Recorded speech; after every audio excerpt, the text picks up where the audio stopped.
Om Asato Ma Sadgamaya Tamaso Ma Jyotirgamaya Mrityorma Amritam Gamaya. Om Shanti Shanti Shanti. Good evening, everyone. Welcome to our last discourse of the semester.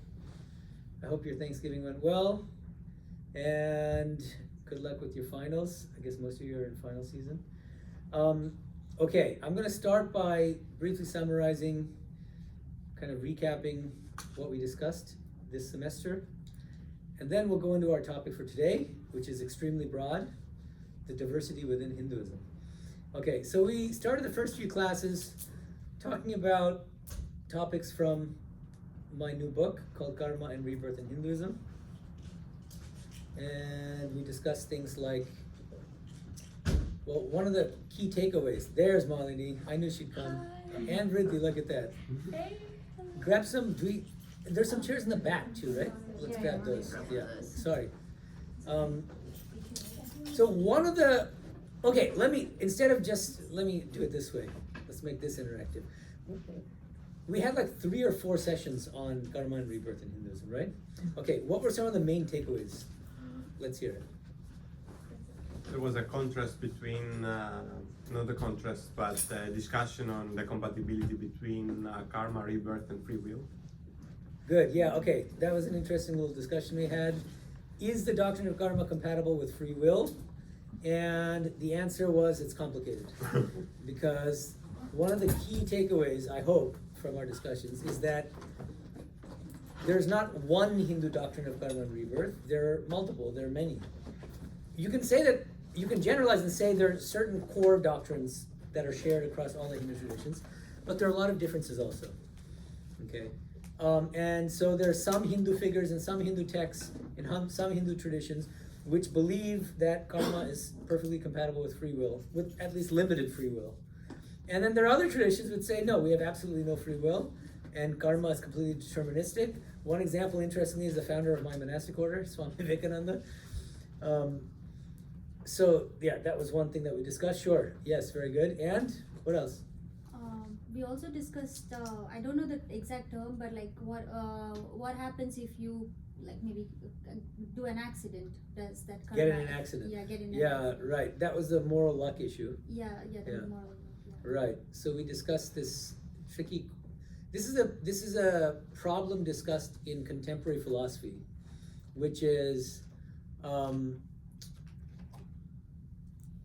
are drivers. Let's say that there's driver A and driver B, and both of them are lazy and negligent about getting their brakes checked. Okay. And as a result, what happens is the brakes fail in both cases. But in case A, nothing happens as a result. I mean, they, almost run into a tree, but they stop it in time, and that's fine. In case B, the car runs into, let's say, to make it very dramatic, is like a person, and they kill the person, right? And the question is, obviously, the person who is responsible for killing the person is going to be meted out a much worse punishment. They might be sentenced to jail for life and so on, whereas the other person gets away scot-free because there's no damage done. And yet, they were both guilty of the same kind of negligence, right? Which is not checking their brakes. And so how does karma hide? There's one over there. How do the doctrines of karma and rebirth help us to explain these kind of cases? Well, because it's the karma of the person who, the karma of the driver himself, that he's getting a worse punishment than the other one, for instance. And then also there's the karma on the side of the victim. So yes, that was another thing we discussed. And what about arguments? No. Yeah. No, I was gonna go for the other point. What's the other point? You also mentioned how we shouldn't be attached to this body because in Bhagavad Gita it says it's just like a cloth that Right. you're gonna It's a change. piece. Yeah, it's a set of clothes. It's like a set of clothes. At the end of a long day, we cast off our worn-out clothes and put on a new set of clothes. That's really Like that, yeah. The soul casts off its worn-out body and puts on a new one. That's why that verse is often recited in Hindu funerals. Vasam sijidnani yatha vihaya navani granati, that like that. It's very sing-songy too. Correct. Yes. And arguments for and against, right? That's when I think we covered all the arguments for, and then you guys got bored of the book and we moved on. But anyway, there are a few arguments for that we discussed, and I'll just mention a couple of them. One is innate tendencies.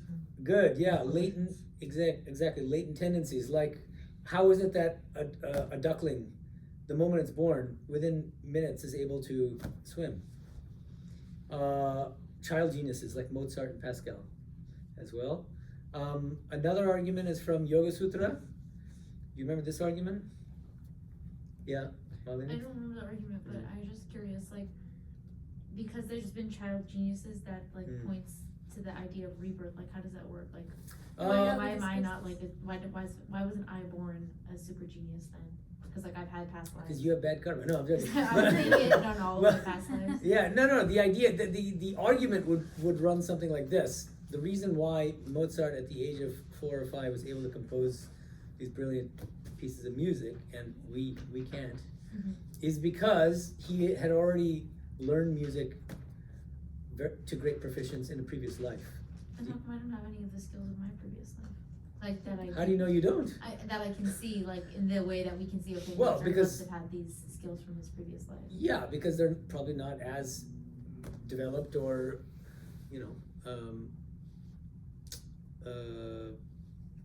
yeah, because we're not all geniuses, right? You might be, but I'm just wondering, like, why is it that, like, I grew into being smart? Let's say I'm smart. I grew into being smart, but these people didn't grow into being smart. But they did, though, from a previous life, right? That's the Yeah. idea, right? Okay.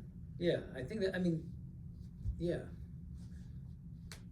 Am I missing the question, or does anyone else get what? Well, it's just like, it's just certain individuals that had their, I get that they grew from their previous life, we're saying that, but then why don't we see that everywhere, that people are innately born with certain skills that they've been developing over millions of past lives?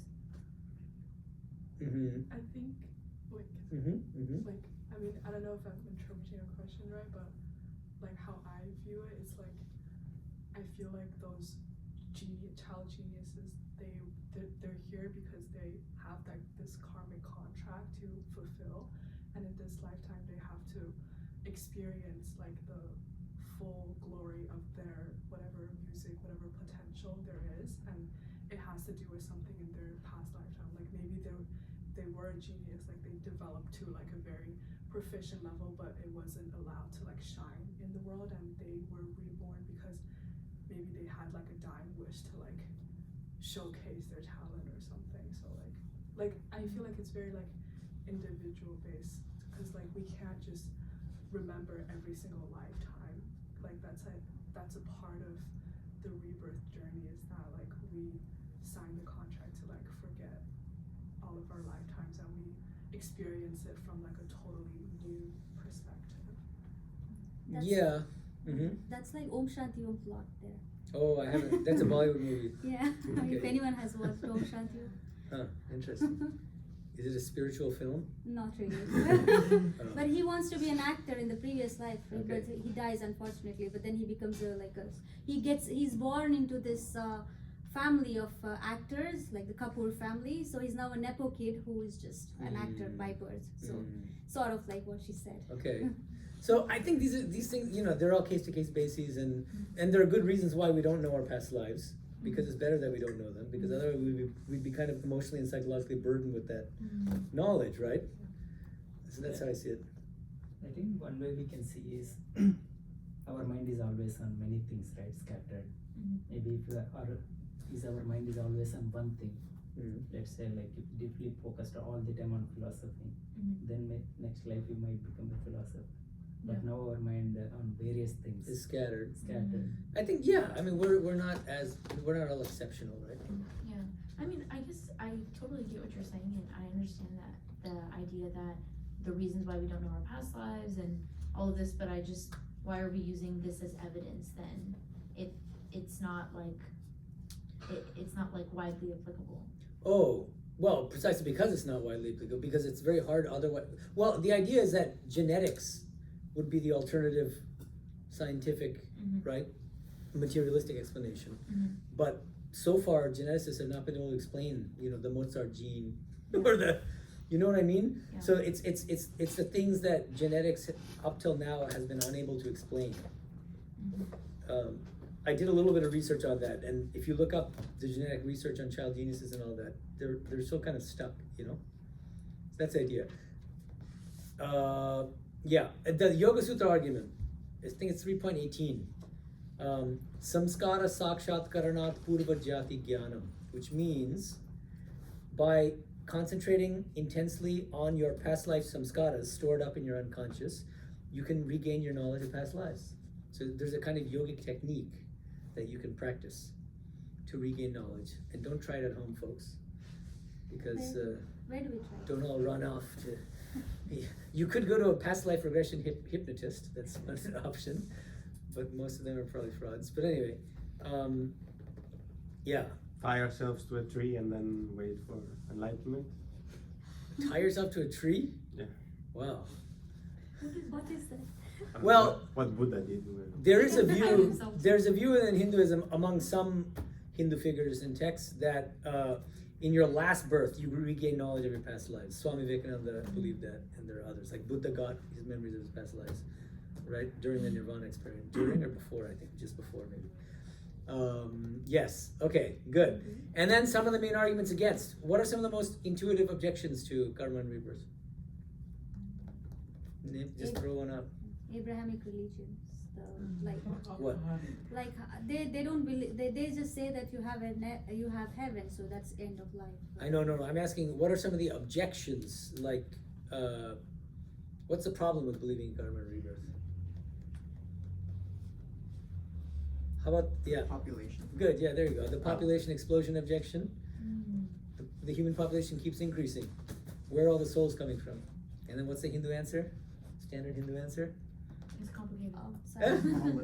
No, this one, there's a simple answer. What? Outside worlds. There are many realms other than this earth. That's one. So there are many lokas. And then number two? Animals. Very good. Souls are born or assume the bodies not only of human beings, but also that of non-human animals and plants. You can also inhabit plants. Very good. Okay, good. So that's one of the things that we discussed. And then he wanted me to recap, so I'm just recapping, and then we'll get to. Okay, and then we had a provocative talk on, or discussion on, A Tale of Two Hinduisms a few weeks ago. What are the two Hinduisms? Cultural and spiritual. Yay, you deserve a prize. I'm gonna give the prize to everybody though. What's the prize? I promised you I'd give you cards, which I never gave you. The cards. Okay. So take one and pass. So, I don't recommend that you visit the website because what happened is, well, I gave a version of this talk a few months ago in our ashram in Hollywood. And I threw out this challenge. I said, hey, you guys should make a business card. Somebody should make a business card with the 4 principles of Hinduism on it. And then within a week, one woman in the audience ran out, made like hundreds of these cards, gave them to me. But she's also trying to plug her website. Yeah. And anyway, I don't recommend, it's a little weird. So, but now all you're gonna go and see, like, why is Maharaj telling us not to go to the website? It's like, don't think of a pink elephant kind of a thing. I'm proud of him. I love this. It's kind of cute, right? And what's with the Mario theme? It's very kid friendly.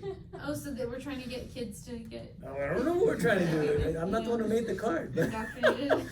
This is fun. it's kind of cute. Okay. And she even got in my term, my favorite term, polymorphic monism. Yeah, I don't know what that means. What? I was reading that and I was confused. I'm not a child genius. It's gonna make it work. Huh? What does that mean, polymorphic? Oh, you missed that talk. I'm sorry. I know. No, this is a perfect segue to today's discussion, so let's do it that way. Okay, good. So today's topic is the diversity within Hinduism. Oh, I love that. Okay, there's a guy hiding there. Why don't you pass a card over to him? Sure. Okay.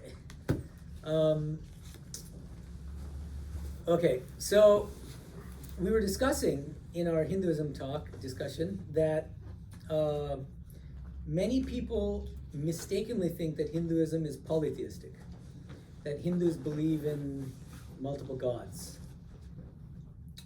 And what I was suggesting is that Hinduism is neither polytheistic nor monotheistic. Why is it not monotheistic? What is monotheism? One God, only one You God. don't have to believe in God to be a Hindu. Yeah, okay. Subscribe to the Yeah, right. I think we're religion. right. So monotheism, because the word theism implies a personal God. Okay? And mono means one, which means it's the doctrine that there's one personal God. Hinduism is even broader than that. Because there are some Hindu traditions which believe in an ultimate reality, but which is not a personal God. Like? Come on, Sudarshan? Advaita. There we go. Advaita Vedanta, exactly. That's one of the main ones.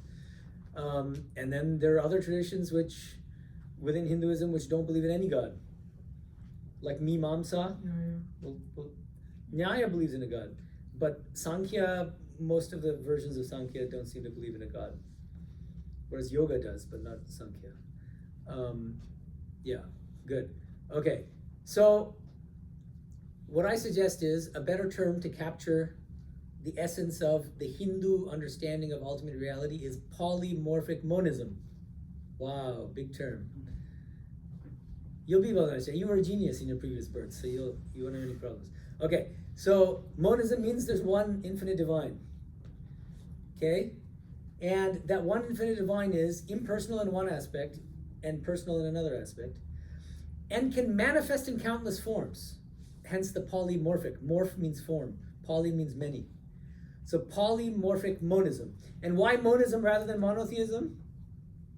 Because there's no personal God. Well, not that there's no personal God, Like but that's some broader. people, yeah. So monism is meant to be very broad, to encompass a personal God, but also can include an impersonal ultimate, like a Buddhist nirvana, like an Advaitic non-dual pure consciousness. Yeah? Polymorphic monism. Memorize that, be able to explain it to your friends at a cocktail party, and so on. Okay? And it's in the card now, so you have no excuse. I'm just giving you these cards. Okay. So, yes. So, another key doctrine, which is useful for understanding why Hinduism is so vast and so internally diverse, is the doctrine of Ishta Devata. And what does that doctrine mean? Favorite personal God. Yeah, the form of God that you prefer, that's your Connect, favorite. Yeah, very good, exactly. And why is it that your Ishtadevata may be, I'm just randomly saying this, Ganesha, and his might be Hanuman, and hers might be Kali? Any idea? Past life? Exactly, there we go. Past life samskaras. Right? Because of our spiritual practices in a previous birth, our religious practices in a previous birth. Because none of us come into this world as a blank slate. We've done stuff in the past, and that conditions. Most of us don't know what we did, but I think if you have a good understanding of yourself, you'll know what your strengths and your weaknesses are, right? And I'm sure some of you at least have felt like, wait a minute, I'm really good at this. I must have done something like that in a previous life, right? I mean, I feel that. I was memorizing the Gita long back when I was first, right before I became a monk, so 2009 or 10. And when I got to chapter 3, every time I was I was memorizing a verse, it was as if I had already memorized it before. Like, it was extremely easy for me to memorize that particular chapter for some reason. So I have a feeling I probably knew it in my previous life. Anyway. We can have more than one Ishtadevata, right? Or is it just one? Because I feel like I am connected to multiple gods at the same time. I think that should be okay, yeah. But, yeah, Ramakrishna had worshipped God in many different ways. But the only thing we should be careful about is spiritual dilettantism, which is a kind of, it's a, like, I love everybody, which is great, but the danger is a sacrifice of depth for the sake of breadth, right? And you're like, one day I'm worshiping Ganesha, the next day it's Kali, the next day it's Jesus, next day it's Allah. And so you don't dive deep in any of them, you know what I mean? So that as long as you have a depth dimension to your practice, it's fine. But I think one should ideally be central. I mean, Probably. yeah, and then you take everyone else to be kind of aspects of the same God that you're worshiping. You know? Yeah. Okay, so that's Ishta Devata, right? And this is why in a single Hindu household, you might have a mother worshiping one form of God, the father another one, a kid another. You know, that's the beauty of it. And so now we get to today's topic, right? The diversity within Hinduism. So that's part of the reason why Hinduism is so diverse, and why Hinduism is a non-proselytizing religion. It's non-proselytizing, but also non-ethnic. And the non-ethnic part is a little bit more controversial because many people think that Hinduism is an ethnic religion, but I am arguing that it is not, that it's a universal religion. And just think about it. What are some of the, like, people sometimes think that Judaism is an ethnic religion. You have to be born a Jew. Whereas Christianity doesn't seem to be ethnic. Islam doesn't seem to be ethnic. Buddhism these days doesn't seem to be ethnic, right? But the moment you say Hindu, it's like, oh, I don't have brown skin, I'm not Indian, so therefore I can't be Hindu. But that's silly, right? So I think we have to, the whole point of this card and all that, and the whole, the talk I gave is, if you subscribe to the 4 tenets, you're a Hindu. Nothing more is required. That's the beauty of it. And I mentioned to you guys in the YouTube comments on that talk I gave months ago, there was a guy, a white guy, who says, I've always felt uncomfortable calling myself Hindu because I'm white. But if all it takes to be Hindu are these 4 principles, then I can call myself a Hindu for now. So I want us to mainstream this idea of Hinduism. Oh, there we go. We got a token white guy in there. Here, Trisha. I think he's blushing. Oh boy. Okay, it's being recorded. I should remember that. Okay. A lot of things have been recorded. So Yes. Okay, so I thought what we could talk about in terms of stuff that we haven't already covered in previous discussions regarding diversity within Hinduism would be more from a philosophical standpoint. Hinduism, some people will think that Hinduism is based on the Vedas, which is not wrong, but I would suggest that there are at least 2 different foundations for Hindu traditions. One of them is the Vedas, and the other is Tantra. They're Tantra scriptures, Tantric scriptures, which could have been influenced by the Vedas in some way, because the Vedas are very old. But they don't say that we come from the Vedas. They're kind of separate texts. Mahanirvana Tantra, and there's these other Tantric scriptures. Yeah. Can you explain a little bit of Tantra? Yeah, okay. So Tantra. The word has funny connotations in English, and because of Sting. Are you guys too young to know what Sting has to do with Tantra? Anyway, don't ask me. We'll talk about it after. The British singer? After the class is over, yeah. Okay, so anyway. Yeah, but a lot of people they equate Tantra with what's called left-handed Tantra, which involves sexual practices, basically. But Tantra itself is much broader than that. And there's right-handed Tantra and left-handed Tantra. And so right-handed Tantra does not involve sexual practices. What I mean by sexual practice, I mean it's like as part of the spiritual discipline. Okay, so philosophically, Tantra holds certain doctrines, like what is the ultimate reality? It is both Shiva and Shakti. This is fundamental to Tantra. Okay, it has a kind of impersonal masculine dimension. It also has a dynamic feminine dimension, Shakti. Okay, and Tantra also holds that this world, all the names and forms we see around us, are real manifestations of Shakti. Okay. Okay. So Tantra, the Tantric scriptures are the source of many different Tantric traditions, and Tantra itself is not monolithic. There are many traditions of Tantra, Some are dualistic, some are non-dualistic. So one non-dualistic tradition of Tantra is Kashmiri Shaivism. It goes by different names. Pratyabhigya is another name. Pratyabhigya. How do you spell that? Anyone? P-R-A-T-Y-A THY. B-H-I-J-N-A. Yeah. Pratyabhigya. It just means recognition. So the idea here, it's a very profound term. The idea is all of us are actually Shiva. And we suffer because we don't know that we're Shiva. We're ignorant of the fact that in our true nature we are Shiva. Shiva playing in the form of Malini and Sudarshan and so on. Yeah? And so the goal, according to non-dual Tantra, is to recognize what we already are. Recognize the fact that we are already Shiva. That's why Pratyabhigya. It's not some new knowledge. We already are Shiva. We've always been Shiva. But we recognize that we're Shiva. Does that make sense? So that's the idea. Okay, so that's Tantra. And there are many other traditions of Tantra. There's dualistic Shaivism. There's Shakta Advaita, which is a non-dual Shakti school. You find great texts like Chandi. What's another term for Chandi? Does anyone know? Chamundi is the name of Divine Mother. No, this is the name of a text, a scripture, Chandi. But that goes by another name. Does anyone know? What is another name for Chandi? Durga. That's true. Durga Saptashati. And there's another name then. Devi Mahatmyam. Devi Mahatmyam.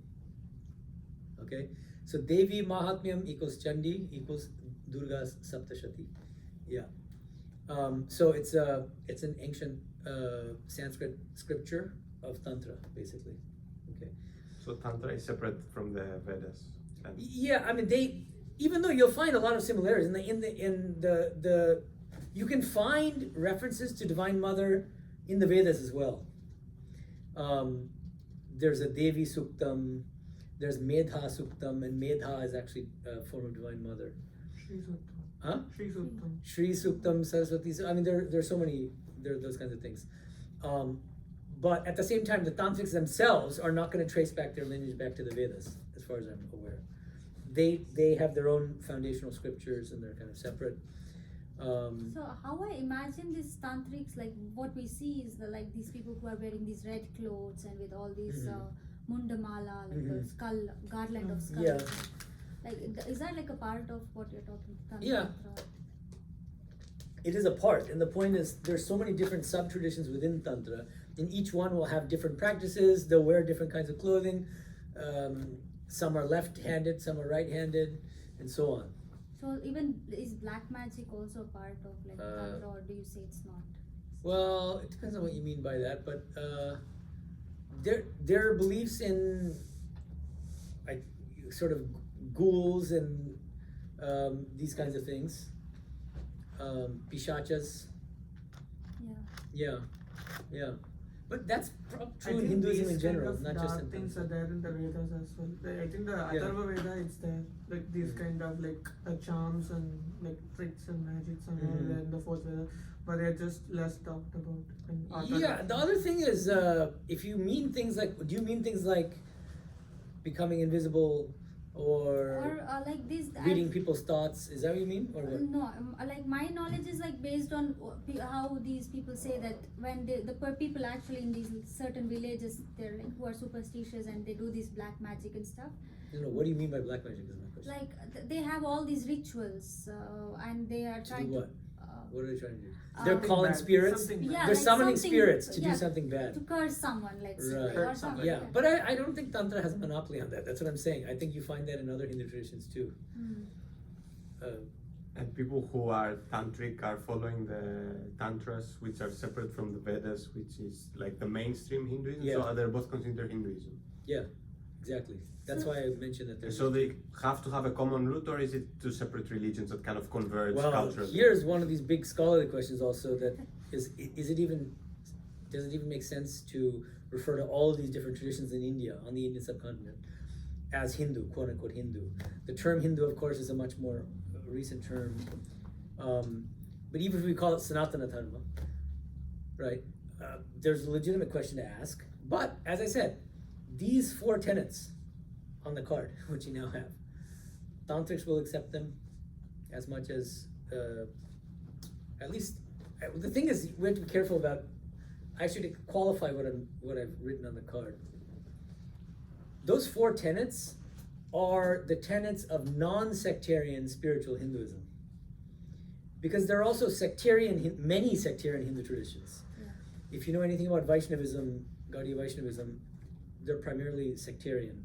They're mostly, which means they're going to disagree with number 1. Why will they disagree? Because they are only Vishnu. Not Vishnu, Krishna. Vaishnavism is more really Krishna. They accept Vishnu, but as lower than Krishna. No, but like also people who worship Venkateshwara also are Vaishnava, right? Like Yeah. Padmanabha, they're also Vaishnava. No, no. Yeah, They Vaishnava- just don't believe that God is infinite. They just believe that God is Krishna. Yeah, okay, no, The one thing I Gaudiya. shouldn't know, but you're right. See, just saying Vaishnavism is itself kind of vague. Gaudiya Vaishnavism. Yeah, Gaudiya. Or you can call it Chaitanya Vaishnavism. ISKCON. Yeah, That's these goes back. people- ISKCON is the modern version of it, and there are other traditions also. Yeah. How can you be a follower of Krishna while ignoring that kind of image in the Mahabharata with like the multiple heads? Yeah, Which is exactly. kind of leads to polymorphic monism, I feel. Mhm. Okay, but the image, are you thinking, is it an ancient image?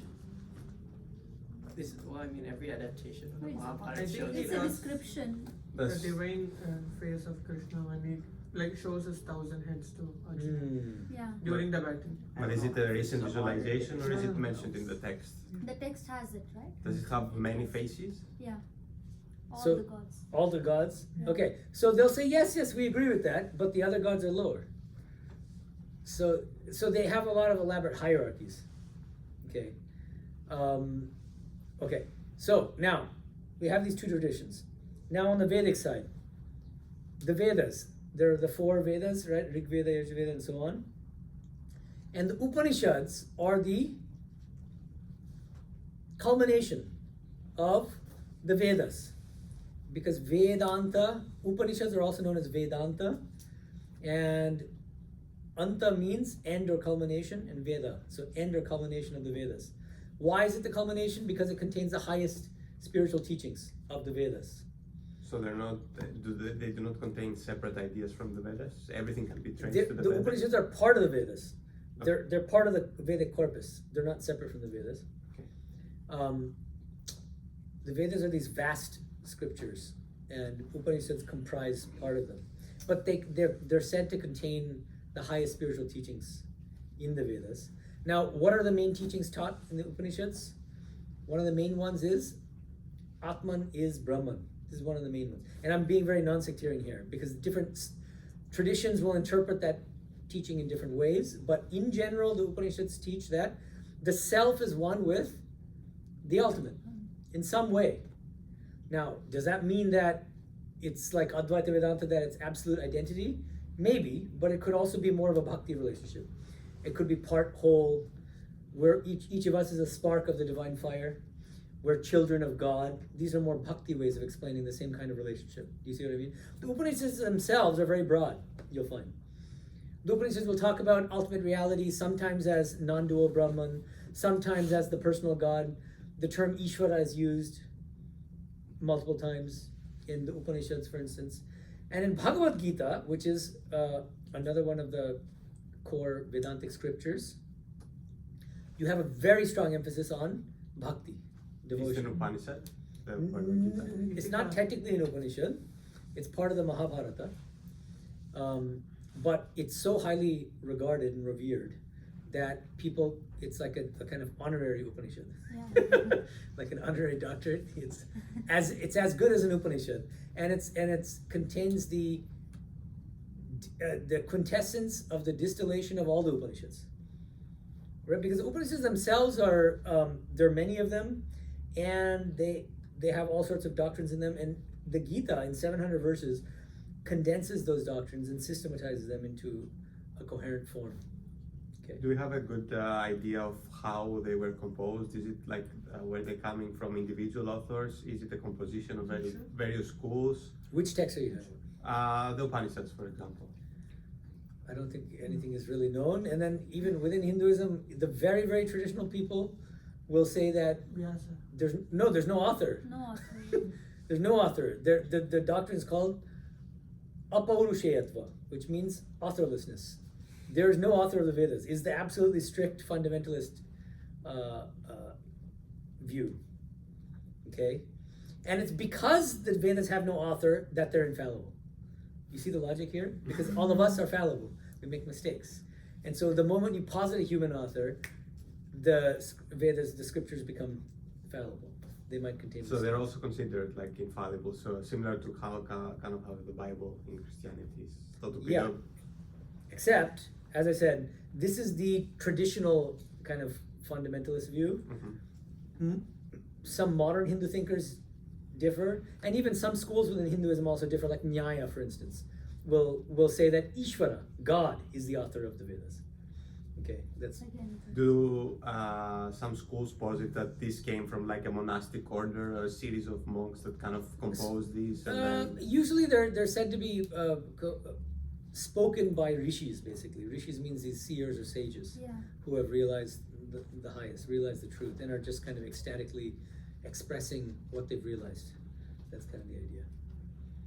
So with something with say Mahabharata, if you ignore or assume there's no historical context to it, and say we attribute a human, either rishi or author, to a text like that, then the infallibility of it, is it because they were blessed by the voice of God, or how do you kind of Well, demonstrate Mahabharata is not part of the Vedas, and It's so written. Okay, but yeah. it But still you're asking in applies. general. Yeah. What's the question?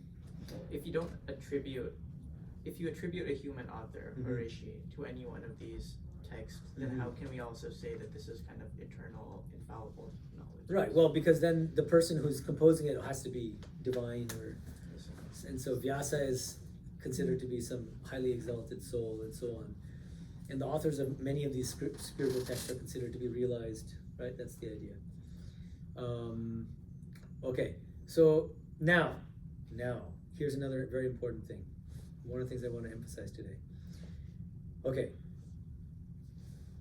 There are 6 main schools of Hindu philosophy. Okay? What qualifies them as Hindu schools of philosophy? Because they accept the authority of the Vedas. All 6 of these schools.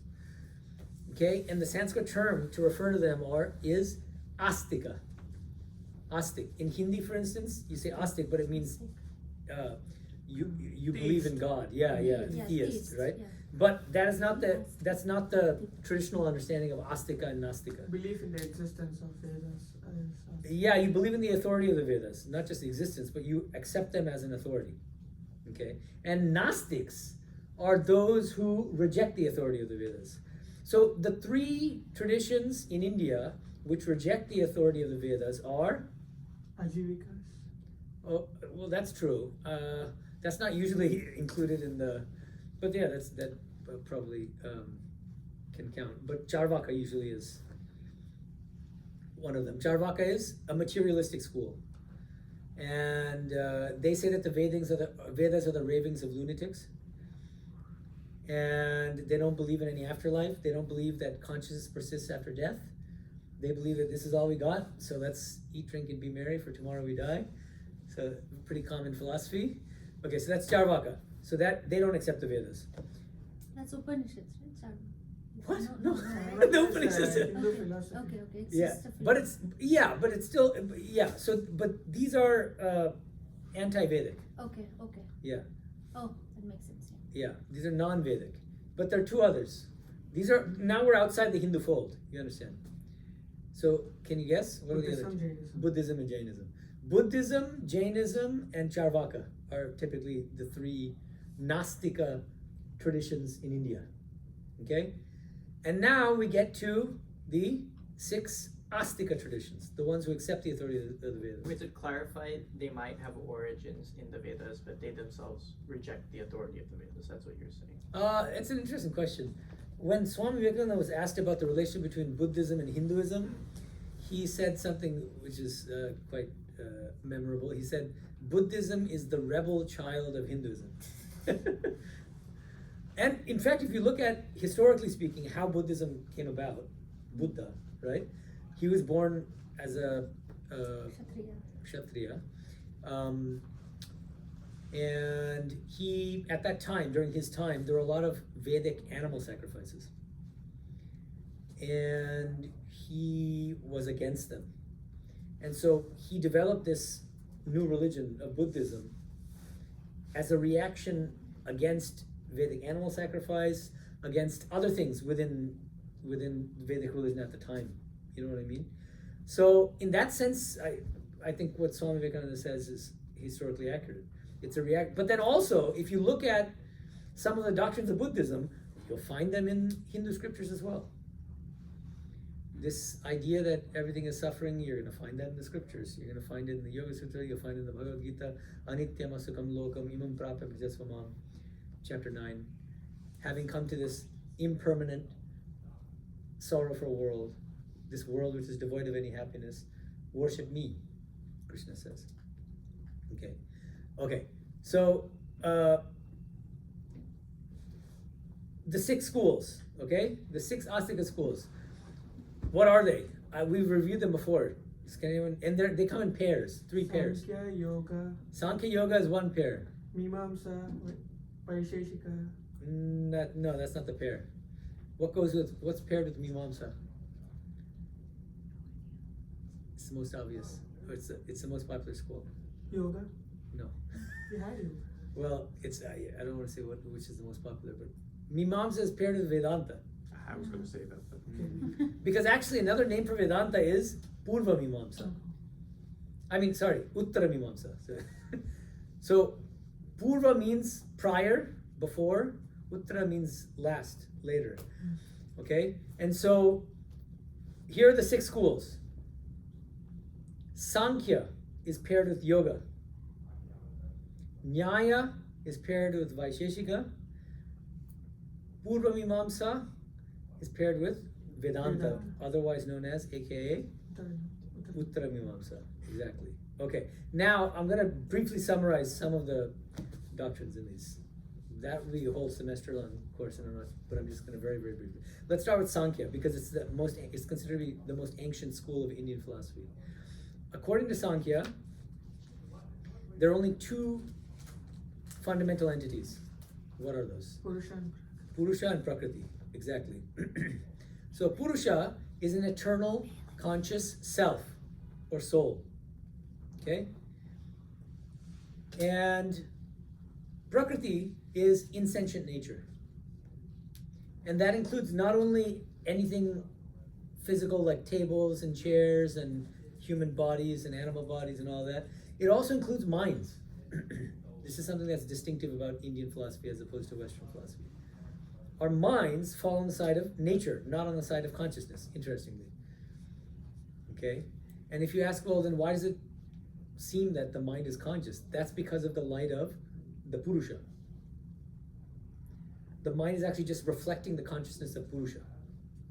Wait, Okay. I have a question. Yeah. Does the mind mean like the brain? Like the physical? No, the brain is a grossly physical substance that you can observe under a microscope. The mind is considered to be a subtle form of matter. It's subtly physical. And you can't observe it even with instruments like microscopes or whatever. It's subtly physical. And at the time of death, chapter 15 of the Gita, there's a verse which says, Shariram yadavapnoti yachapyut kramratishvara grihitvaitani sanyati vayurgandhani vashyat. The jivatma, the conscious soul at the time of death, will depart from the corpse and take along with it the subtle body. The mind is the subtle body, basically, yeah. In subtle body means subtly physical body. That's just, subtle body means subtly physical body. It's a subtle form of matter. Okay? Okay. So now, coming back to these 6 schools of Indian philosophy that accept the authority of the Vedas, Sankhya, right? That's what we're talking about. Okay, so Purusha and Prakriti. And we suffer, according to Sankhya, and also according to Yoga, because we mistakenly identify with something in nature. What? What is that thing in nature that we identify with? Mind, body. Both. Mind, Very body good. Exactly. complex. The mind-body complex. Very good. Exactly. The body-mind complex. So what it recommends is through discrimination, viveka, we should separate Purusha from Prakriti. We should separate our conscious self from everything else. And then ultimately what results from that, and we have to also practice many other things, but practice ethical practices and many different kinds of disciplines, detachment toward everything in the world, toward sense pleasures and so on. What happens as a result? Ultimately we realize our true spiritual nature as a Purusha, separate from the body-mind complex. Now, one important thing to keep in mind with Sankhya and with yoga is that your Purusha is different from your Purusha, is different from your Purusha. Everybody has individual Purushas. Okay? As opposed to a school like Advaita Vedanta, and we'll get to that later, if we do. I don't know. The non-dual school, which says that there's only one non-dual self.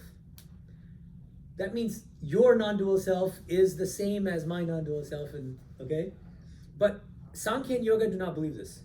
They don't believe in a non-dual self. They believe in individual conscious selves, immaterial selves. Okay? So that in a nutshell is Sankhya.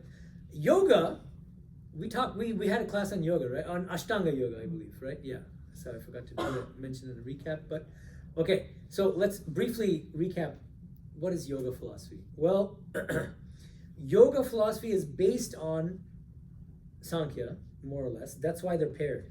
Why the pairing? Because they're deeply related to each other.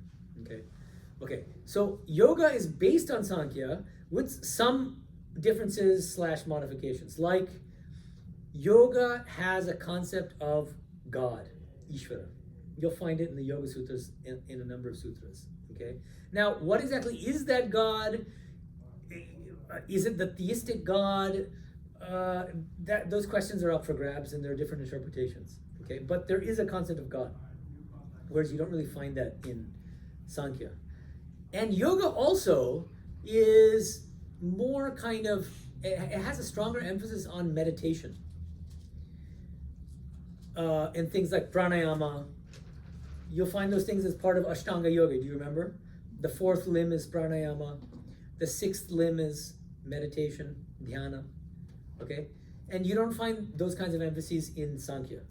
With Sankhya, it's like as if the main practice is intellectual. You just have to discriminate between Purusha and Prakriti, and then you'll realize. It's not that easy, of course, but or it's meant for very, very highly spiritually evolved souls who have already gone through all those different spiritual practices. What do you mean by differentiate? What is that in practice? Just different. Well, it's what you said, which is just being able to distinguish one thing from another, right? Like you can distinguish the table from the iPad on the table, right? Mm-hmm. Most of us, the problem is we so closely identify with the body that we can't separate our conscious self from the body and from the mind. So we have to prize them apart. In the Upanishads, there's a beautiful mantra in the Katha Upanishads, one of my favorites. It's the second to last mantra. Angushta Purush. I'll explain it line by line. Angushta matraf Purushontaratma. There is an antaratma, an inner self in each of us, which is Angushta matra, which is more or less the size of a thumb. Okay? One monk in our order jokes and says, thumbs up. You'll only get the joke if you know that thumbs up is a soda in India. Anyways. Okay. So, Angushta matraf Purushontaratma. Sada jananam hridaye sannivishtaha. At all times, it resides in the hearts of all creatures, of all beings. And then, the third line is the one that's related to Malini's question. Tam svat sharirat pravrahin munjadiveshikam dhairyena, which means dhairyena, with great care. With great care. What do you do? What was it again? What was the beginning of the line? I have to do the whole thing again. Angushamata. Huh? No, Angushamata Purushontaram Asadajana. Tam svat sharirat. You have to distinguish from your own physical body. Tam svat sharirat pravrahin. You have to withdraw. You have to separate that antaratma from the body. Very carefully, and it uses an analogy. And this analogy is pretty obscure for people who don't know this. Maybe you know this. Kusha, or munja grass. Munja diveshikam dhairyan. Does anyone know what munja is? Apparently, it's a grass with it kind of has a stalk, and there's a blade of grass inside that stalk. And so, in the same way, if you imagine the physical body and the mind to be that stalk in a way, and the blade of grass as the inner soul, you have to be able to distinguish that inner soul from the outer husk, basically. So and then I'll finish up that mantra. Tam vidyat chukram amritam, tam vidyat chukram amritamati, which means after doing that, after engaging in that process of discrimination between the outer husk and the inner essence, the body-mind complex on the one hand and the inner soul on the other, you should meditate on your true nature as the inner self, as the eternal conscious soul. And know it. Tam vidyat, chukram, amritam. Chukram means effulgent and pure and blissful. And then amritam, which means immortal.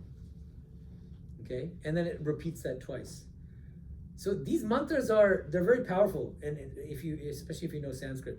And so the mantra itself, if you repeat it, either verbally or just in your own mind, it's meant for meditation, actually. You can meditate on the mantra, and it can be very powerful from a spiritual standpoint. Okay, so now, back to yoga philosophy. Yoga teaches this Ashtanga yoga, this 8-limbed yoga. What are the 8 limbs? Let's see. How well you remember that class. What are they? Let's start from the beginning. The 8 limbs of yoga. Let's start with limb 1. Very good. Niyama. Pranayama. No. Asana. Pranayama. Pratyahara. Dharana, dhyana, samadhi. Very good. Okay. So very, very roughly, the yamas are the don'ts. Remember, I characterize them as don'ts, the 5 don'ts, right? So don't steal, don't have sex, don't, what was the first one? Oh, don't injure other creatures. It's the most important one. Ahimsa, and so on and so forth. And there are 5 of those, okay? And then the second one, the 5 niyamas. These are the 5 do's. One of the very important yamas is don't lie, like don't deceive others. Okay, but so the niyamas are things like engaging in spiritual practices, austerities, tapaha, swadhyaya, scriptural study, and japa, mantra japa, and Ishvara pranidhana. Ishvara pranidhana means surrender to or devotion to God.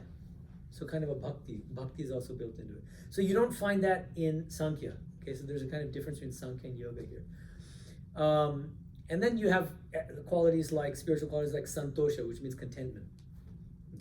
Okay, so yama, niyama, asana. Many people know what asana is, right? Because of modern yoga classes, but this is not what asana is in yoga philosophy. We're not talking downward dog and other things. There are just 2 requirements for asana here. Sukham and sthitam, which means you should be sitting in such a position that you can sit still for a long period of time. For the purposes of meditation, because the whole purpose of yoga is to plunge deep into meditation so that ultimately you can attain samadhi. Okay, and so these other asanas, the stuff we learn in yoga classes in these days, can help us to achieve mastery in this higher understanding of asana, right? Part of the point of yoga, actually, even traditionally, is that it helps you to meditate, actually. It calms the mind, makes you less restless, makes you able to sit still for a long period of time without getting the shakes and other things, having your knees aching and all that, okay? Because I grew up in Boston, I wasn't used to sitting on the ground. And so when I first moved to India after my PhD, I was doing ashrama hopping before I joined the Ramakrishna mission. and so everybody sits on the ground in India. It was so painful, and I couldn't sit for like more than 5 minutes.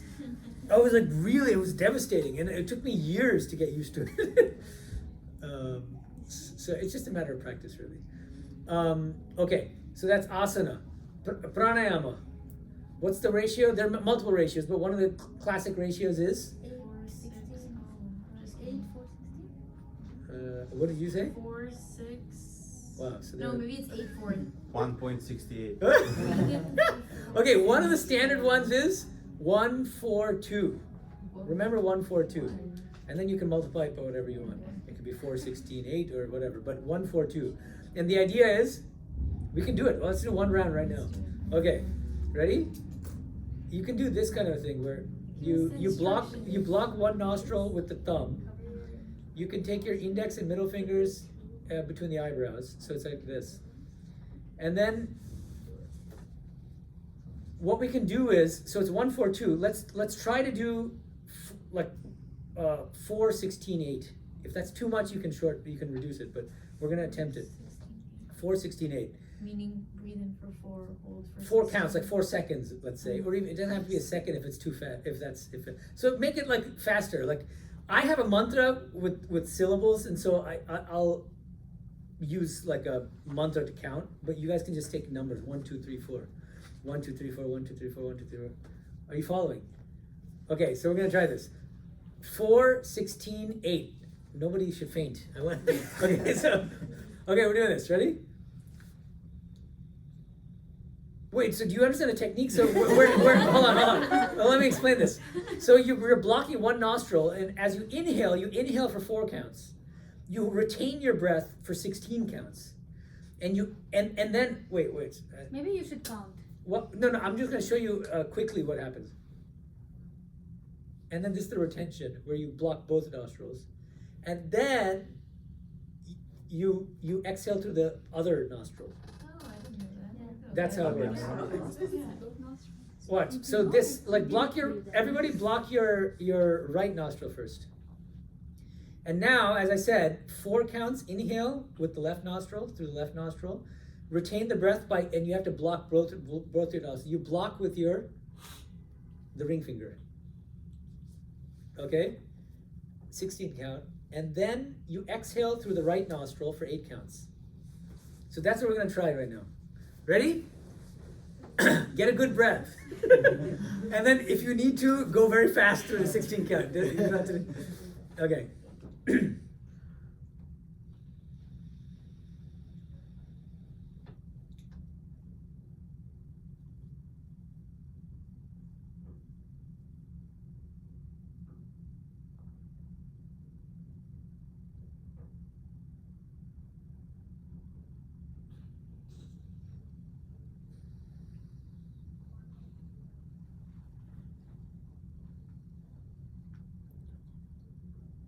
And then you can repeat it with the same, like, do you see what I mean? You keep going back and forth with the nostrils. You use your right hand to do this? Yeah. You get it? There you go, you learned pranayama. Okay. But don't do too much of it. You might go crazy. Especially if you're not celibate, yeah. Okay. So What do you mean by crazy? no, literally you can lose your mental balance. Oh, really? Yeah. You should have a guru teach you. You can do 5 minutes or 10 minutes, it's okay, but beyond that You can get high by withholding your breath. If you think Yeah. you're already crazy, do you think you could like reverse it? Ooh, interesting. Like genuine question. This gets close to home. It's kind of hot. Can we turn it down? I feel like that. What is the temperature right now inside? Maybe it's because you just did pranayama. But It's 71 degrees. can we just 70? How about that? Yeah. Okay, thank you. Oh, just kidding. They don't do that. Oh, It says to replace the really? battery, but also. Oh my goodness. Okay. So that's pranayama. What's the idea behind pranayama? I put the Get AC us on. high. Is that okay? Yeah, Do you want the AC on? yeah. But just keep it at 70 then, right? But it won't let me change that aspect. But it did let me put the AC Yeah, on. and it feels a little bit, better. Okay, great. Okay, thank you. Yes, it's a way to calm the mind, basically. That's the idea. That's why pranayama is the 4th limb preceding meditation. Are you following? But between pranayama and meditation is the 5th limb, pratyahara, This is extremely important. And when people talk about yoga in the West especially, they usually leave out these pesky aspects like yama, niyama, pratyahara, the ethical practices, the spiritual practices. And pratyahara is, you're not tempted by anything in the world. You're not attracted to anything in the world. There's a spontaneous withdrawal of the sense organs from sense objects. It's a very, very high state of spiritual evolution, actually. Because, what's the logic here? What are we supposed to meditate on? Ideally, our true nature as souls, as conscious selves. The problem is for most people, let's try to do that right now. Well, we're going to start thinking about 100 other things. Things in the world, right? My parents, my friends, my this, my that, my cat, my dog. There are a million things you do. My boyfriend, my girlfriend, my this, my, you know. So you have to practice intense discrimination, renunciation, detachment. Yoga philosophy is really a kind of, it's meant for monks, mostly. At least traditionally, that's how it's understood. And then you get dhyana, dharana, dhyana, and samadhi. Okay? So you meditate on your true nature, and then finally you realize your true nature as an individual soul, as a Purusha. Okay, so that's Sankhya and Yoga in a nutshell. Let's get to Mimamsa, Purva Mimamsa, and Uttara Mimamsa. So Purva Mimamsa is also just called Mimamsa. If you just hear the word Mimamsa, it means Purva Mimamsa. Are you following? Yeah? Purva means before, like the earlier Mimamsa. And Vedanta is Uttara Mimamsa. It's the later Mimamsa. Because it evolves from it. In the Gita, do you remember long back we had Gita classes? And in chapter 2, Krishna has these kind of scathing verses about, and what's interesting is, he seems to be almost critical of the Vedas. Veda Vadarataha. People who cling to the word of the Vedas. Why is he criticizing them? Basically, he's criticizing a kind of Vedic fundamentalism.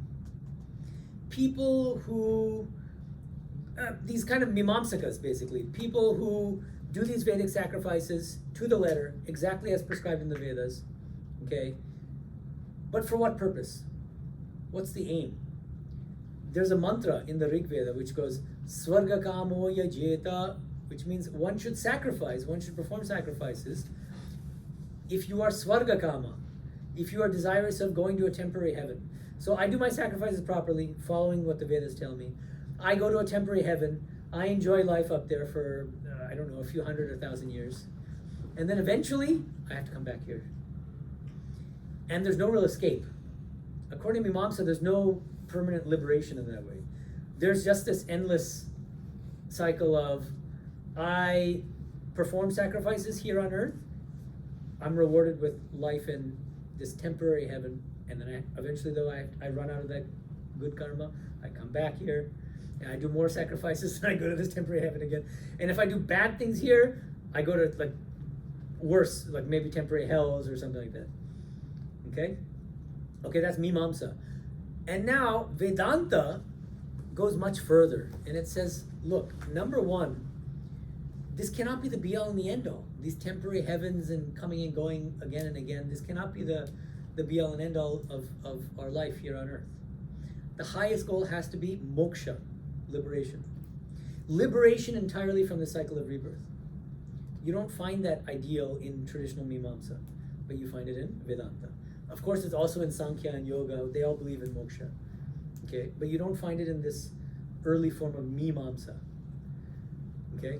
You do sacrifices, you go to temporary heaven, you enjoy, and then you come back, and then repeat. That's the idea. And Vedanta is based on 3 foundational scriptures, what are called the Prasthana Traya. What are those 3 scriptures? Let's start from the oldest to, yeah.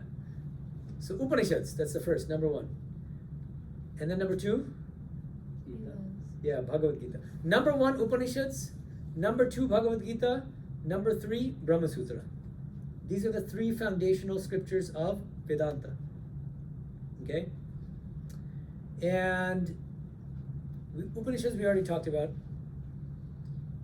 Bhagavad Gita, we can have a whole course on that. We're not going to But I already mentioned the beauty. There are a lot of things that are really nice about the Vedanta, about Bhagavad Gita. One of them is it strongly emphasizes bhakti, which is one of the most accessible spiritual practices for all of us.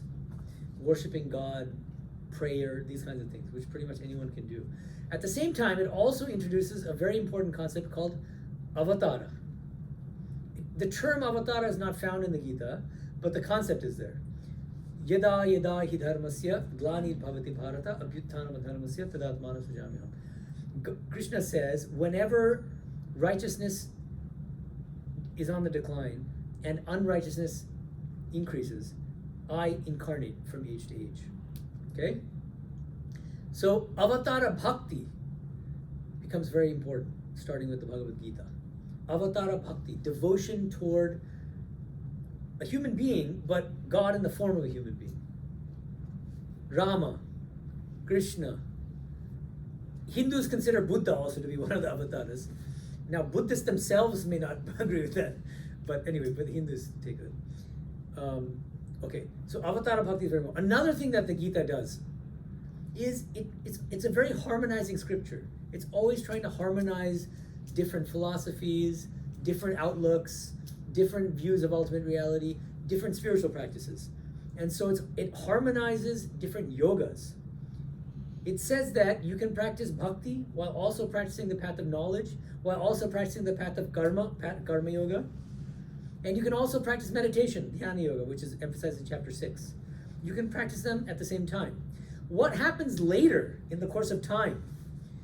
Different schools of Indian philosophy emerge, okay? And they're all Vedantic. There are many different schools of Vedanta. And each one of them will privilege one of these yogas above the other ones. So Advaita Vedanta privileges the path of knowledge, Jnana Yoga, above the other yogas. How does it do that? It'll distinguish two categories of spiritual aspirant. Manda Adhikaris are the dum-dums, the inferior spiritual aspirants who have impure minds. For them, there's Bhakti Yoga and Karma Yoga. What is Karma Yoga? Anyone? Huh? Acting. Not just acting. Selfless. That's very important. Nishkama karma. You have to engage in actions, but without any selfish motives. And what's the easiest way to make sure that you don't have selfish motives for your actions? Offer your actions to God. Very good. Look at that. Malini is on top of things today. Exactly. Why only today? You know, the child genius came out of me. Yes, I know. I realized today. I know. My past She's lives. inspired today. Okay, so what was I talking? Oh yeah, Karma Yoga. So offer everything to the divine. One of the famous shlokas from chapter 9 in the Gita: Yat karoshi, yad ashnasi, yad juhoshi, dadasi yat tapassi kaunteya, tat kurushva madarpanam. Whatever you do, whatever you eat, anything, do it as an offering to me. It's the easiest way to remove egoism and selfishness from your work. And practically speaking, all of you are students, right? In its finals time now. So when you start your day, when you're about to start studying for your finals, just think of God and mentally offer what you're about to do, your studies, to God. If it helps, you can repeat a mantra and visualize whatever preferred form of deity, you know, whatever, however you like to think of God, and just say, oh God, I'm now going to study this is an offering to you.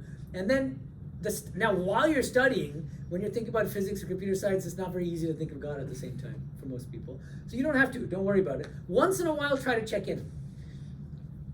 You know, that it's all like once in a half hour, once in an hour, or whatever, and just try to remind yourself that you're doing this as an offering.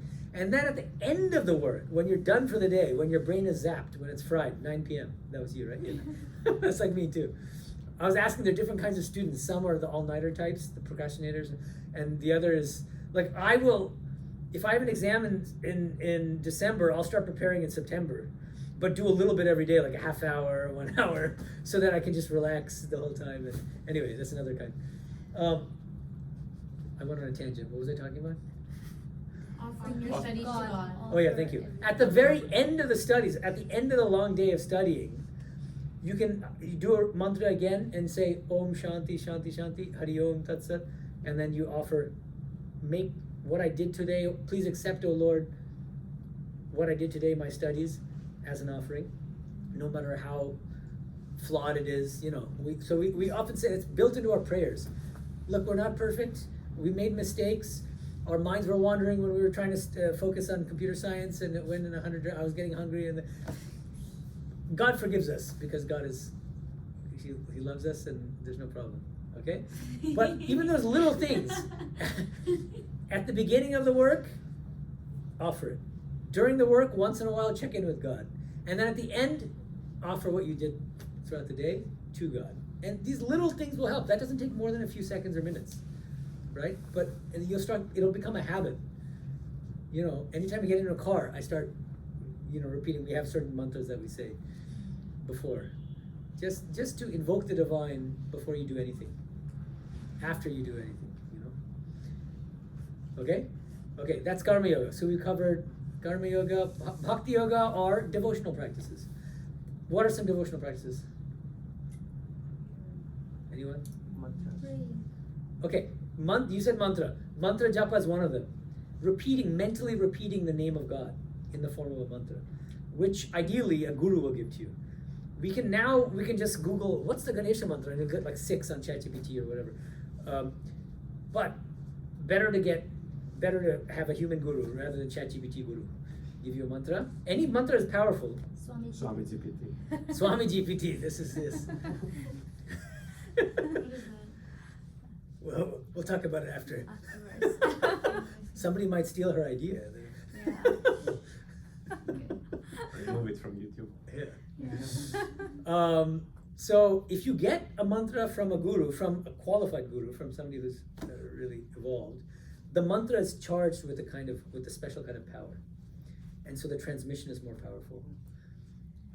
But every mantra has power, and then there are also some traditions where they're open about the mantra, like Gaudiya Vaishnavism, ISKCON, Hare Krishna, right? Hare Rama, and then Hare Krishna. Even bhajans are a part of, like, you can worship God as using bhajans, right?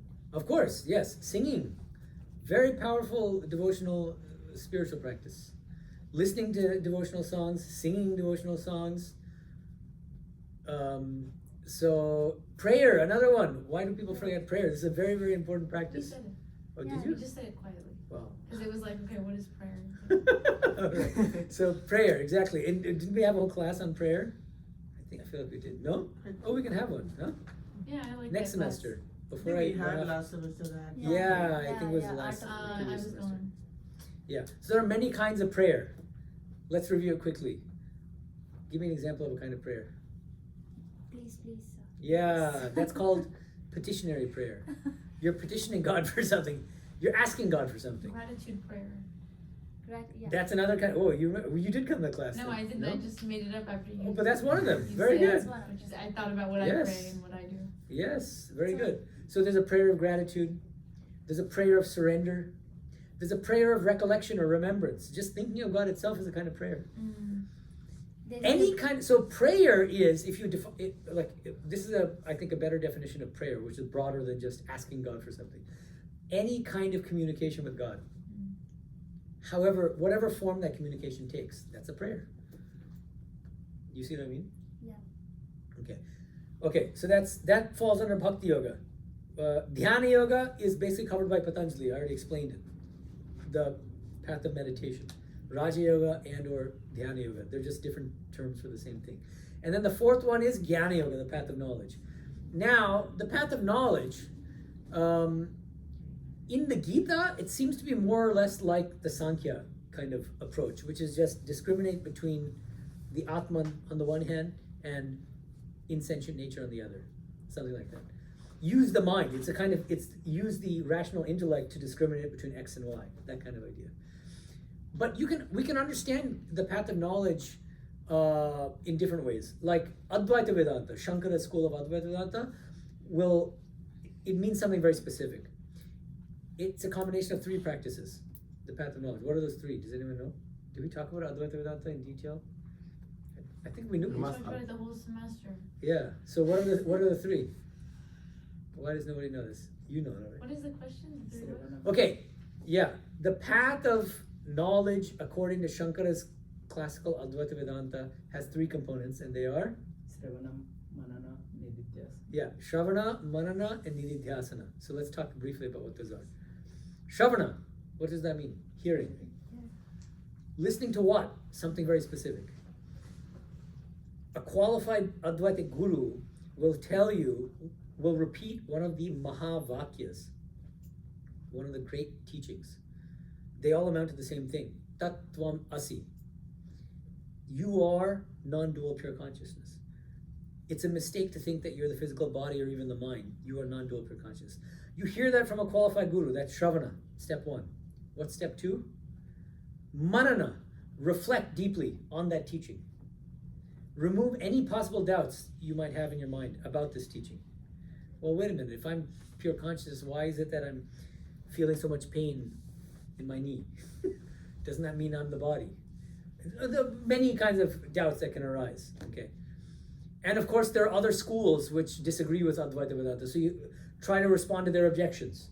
The Buddhist objection, the Bhakti schools are arguing with you. So how do you defend your school against theirs? And the third step is Nididhyasana.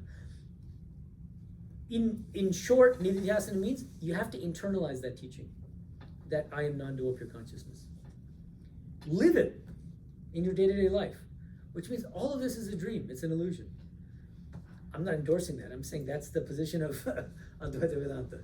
Okay, yeah. I understand identifying with the body, because oftentimes even I'll feel like this is not me entirely. But what kind of feeling do you mean by identifying with the mind? Like, how is that? What is it? Look at there are these scientists who are like so. I mean, you know that, right? Because you're a high-powered school with grad students, and there are people who will be so immersed in their experiment that they'll just forget about lunch.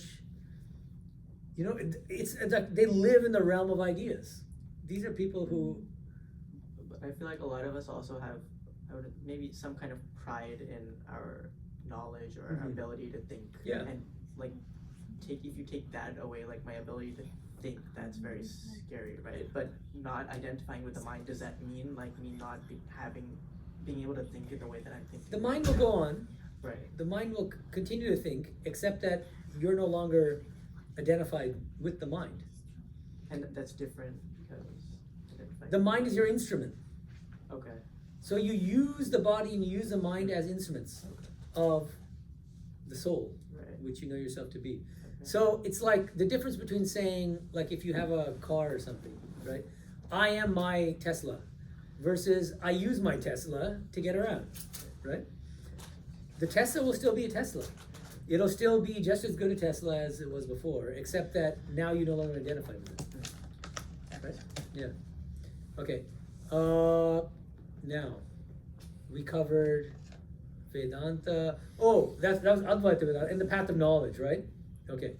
So I was talking about the higher, so different schools of Vedanta have different ways of relating the different yogas to each other. And as I said, in the Bhagavad Gita itself, if you read it in an unbiased way, I think you're going to come away feeling, I don't think the Gita is saying that one yoga is lower than another. And in fact, you can practice them together simultaneously at the same time. One and the same person at one and the same time can practice bhakti and karma yoga and jnana yoga and meditation. But what happens is these later sectarian traditions of Vedanta, they end up placing one yoga above all the others. And so Advaita Vedanta will place jnana yoga above the others and say only superior spiritual aspirants should practice the path of knowledge. And then put the other yogas on a lower footing for the dum-dums. And then bhakti schools of Vedanta will put, obviously, bhakti yoga on a higher footing than the other yogas. Ramanuja, I've talked about this many times, turns the tables on Shankara, and he says the path of knowledge is a feeder discipline. It's a lower practice. It's a very important practice, which should culminate in your realization of yourself as an individual soul separate from the body-mind complex. Then you become eligible to practice the higher practice of bhakti. And then you attain the highest goal, which is liberation. Okay? But that's why I think that some scholars try to do this. They try to understand the original meaning of the Vedantic scriptures, which means you can't be too reliant on any one of the commentators, because the commentators are always going to be defending some kind of sectarian interpretation. Does that make sense? Okay. Now, I want to briefly talk about just the two remaining schools, the third pair. What were those? Nyaya, Vaisheshika. Very, very briefly. Nyaya is the logical school of Indian philosophy. They love hair-splitting logical discussions. That's why USC has a top-notch philosophy department. I don't know how many of you know that. But in a particular kind of philosophy, it's called analytic philosophy. Analytic philosophy. Pretty much every philosopher here is in analytic philosophy. I do that myself to some extent. Anyway, Nyaya is kind of like the Indian school of analytic philosophy. Okay, and we're not going into any of the details, but I want to mention one thing, which is they have these really cool ideas. Like they have a framework for engaging in debate. If you want to debate with somebody, okay, it says certain things. Nyaya says, number one, let's imagine I'm debating with Malini. Not hard to imagine. I'm just okay, so first thing, if I want to debate with you, I have to tell you what your position is to your satisfaction. Like, what's your view? I'd say, Malini, these are your views. 1, 2, 3, 4. Do you agree? And then you have to agree to how I characterize your position. And then you say, yeah, okay, that's about right. And then you have to do the same thing with me. You have to say, okay, now Medhananda, here's what you believe. 1, 2, 3, 4, 5. Are you satisfied? Then I have to say yes. Then the debate can get off the ground properly. Okay? And then once it gets off the ground, there are 3 different kinds of debate. One of which is considered to be superior to the other 2. Does anyone know? This would be impressive if any of you know what the 3 kinds of debate are. Anyone? No. Try to remember these terms. We've talked about this before, I think. Have we? Yeah, Okay. I think so. It's like trying to reach a common truth, Oh, trying very good. to compete, or trying to, I don't know, Yeah. be ad hominem. Yeah, that's great. This guy's got a photographic memory here. Very good. Yeah. Exactly. Very good. The Sanskrit terms here are, the first one he mentioned is Vada, V-A-D-A. And in fact, in the Gita, Krishna says, Vadaha pravadatamaham. Among all the different forms of debate and discussion, dialogue, I am Vada. Vada is where both the parties in a debate, in a discussion, in a dialogue, have a common aim, truth. How many times in a debate is this the case? Very few. Usually egos get involved. And then it turns into a different form of debate. The second kind is called Jalpa, J-A-L-P-A, Jalpa. This means I'm trying to find fault in your position. Okay? And my overarching aim is victory. I want to win. That's the hallmark of ego, right? The desire to win is ego. It comes from rajas. Okay? But there's an even worse form of debate, which is called vitanda, V-I-T-A-N-D-A. This is a mode of argumentation where you're just trying to, it's not necessarily ad hominem, but it means it's sheer refutation. It's purely negative. I am criticizing your position, Malini's position. I'm saying you're wrong. And then you're like, okay, maybe I'm wrong, but what's your position? I'll say, I don't have one. See the difference between, so what's the difference between Jalpa and Vitanda? Jalpa, I have a position of my own, and I'm trying to defeat you in debate because I want to win. But I still do believe in a particular position. Do you see what I mean? With Vitanda, I derive all my joy from just beating you. Without even, just by refuting you, but not by defending any position of my own. Does that make sense? Okay, and so the highest form of debate, according to Nyaya, and it's endorsed by Vedanta as well, is all the parties in a dialogue and a discussion and debate should have a common aim, which is to arrive at the truth. We should help each other to arrive at the truth. That's the ideal, and the problem, of course, is that ego creeps in, and then it messes everything up. So try as much as possible to remove ego from discussion and debate. That's the idea. Okay, good. So that's one important takeaway that should help us in our when we debate, especially just coming off of Thanksgiving, right?